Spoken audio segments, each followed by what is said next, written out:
Sveiki,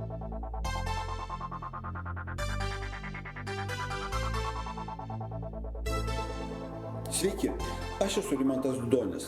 Šiuo video pabandysiu surasti atsakymą į labai dažną klausimą tinklinėje rinkodaroje, tai ką man reikės daryti.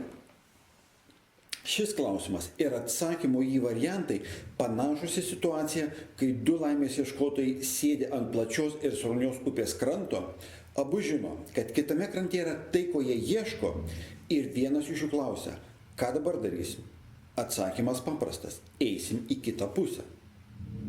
Kai kas išgirdęs tokį atsakymą, puls į upę vienas ir greičiausiai jam vienam upės įveikti nepavyks.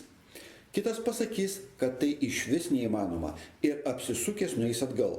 Trečias paklaus, kaip tai darysim, o ketvirtas susiras vedlį ir jo paprašys pagalbos, nes vedlys žino, kur upėje pasislėpia akmenys, per kuriuos galima saugiai patekti į kitą krantą ir žingsnis po žingsnio eis paskui jį. Jei matėte mano video pristatymą apie 4 galimybės tinklinėje rinkodaroje ir renkatės ketvirtąją, tai yra verslo kūrimą arba kitaip tariant norite tapti verslo plėtros vadovu ir ieškote kelio į finansinę nepriklausomybę, trumpas atsakymas toks. Jums reikės suburti bendraminčių komandą. O toliau renkatės patys.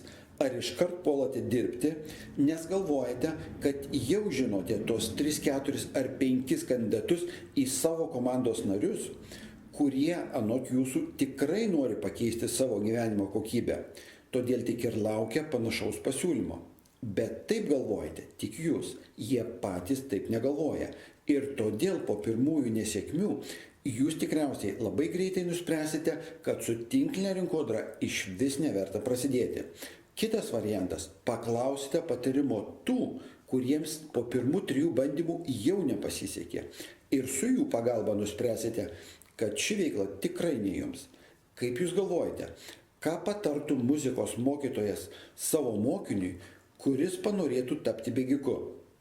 Trečias variantas – paklausite, kaip dirbti pas tuos, kurie jau kažko pasiekė.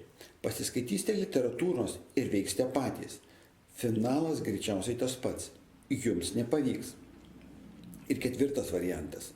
Įsiklausysite į patarimus ir atkartosite žingsnius žmogaus, kuris tą kelią jau praėjo. Bet supraskite, kad tai nupasakoti keliais sakiniais būtų tas pats, kaip žmogui niekada nevairausiam automobilio pasakyti, tu turėsi važiuoti automobiliu.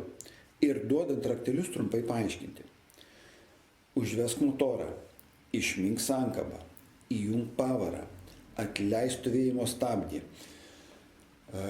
atleis sankabą ir spausk akceleratoriaus pedalą. Kai pakankamai pagreitėsi, junk sekančias pavaras.